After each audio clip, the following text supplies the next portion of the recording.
Cześć kochani, witam Was bardzo serdecznie. Dzisiaj podzielę się z Wami przepisem na pyszne steki z indyka, zapiekane z pomidorami i serkiem mozzarella. Zapraszam do obejrzenia filmiku. Potrzebne nam będą steki z piersi indyka. Tutaj przygotowałam sobie 6 takich steków. Oprócz indyka potrzebować będę również kilka pomidorów. Tutaj mam 5 takich mniejszych pomidorków, 250 g sera mozzarella, ze 2 gałązki świeżego tymianku, trochę zielonej pietruszki, część zostawię do ozdoby, sól i pieprz do smaku. Potrzebne będzie również pesto. Również potrzebna będzie oliwa lub olej do smażenia, tak ze 2 łyżki.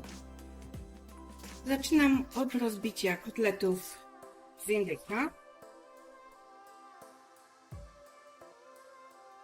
Każdego steka indywidualnie zawinam sobie w papier do pieczenia lub folię, a następnie lekko tłuczkiem rozbijam. Steki nie muszą być rozbite na bardzo cienkie, wystarczy je po prostu tylko trochę rozgnieść.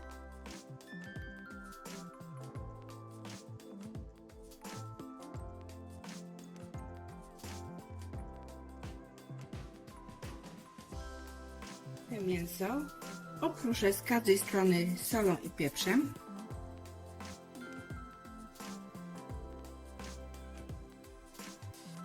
Do patelni wlałam olej i na rozgrzanym oleju będę teraz obsmażać moje kotlety. Kotlety obsmażę po 2-3 minutki z każdej strony.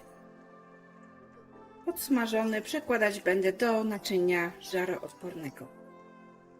W międzyczasie nagrzewam piekarnik do temperatury 180 stopni Celsjusza.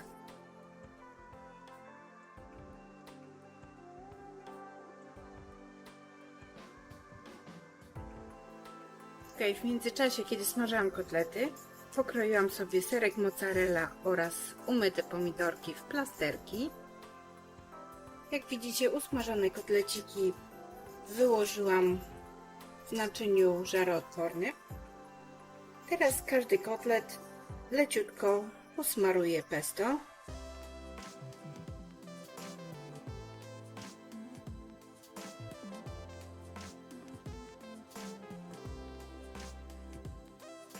Następnie na wierzchu mięsa ułożę pomidory.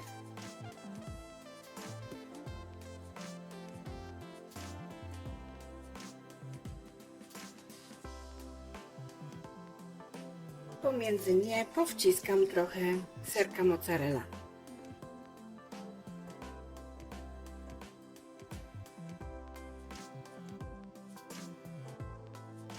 Moją poprawę posypię świeżym tymiankiem.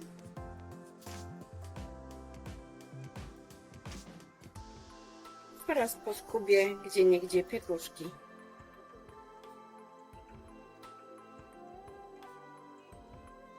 Na koniec moją potrawę jeszcze lekko posolę oraz przyprawię pieprzem. I tak przygotowaną potrawę wstawiam do piekarnika. Jak wspomniałam, piekarnik nagrzałam do temperatury 180 stopni Celsjusza. Piec będę 20 do 30 minut. I tak oto po pół godziny w piekarniku mój zapiekany indyk z mozzarellą i pomidorami jest gotowy. Jak widzicie, bardzo szybkie i proste danie.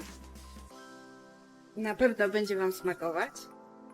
Jeżeli przepis Wam się spodobał, to jak zwykle proszę o łapkę w górę. Życzę Wam smacznego i do zobaczenia w następnym filmiku. Pa!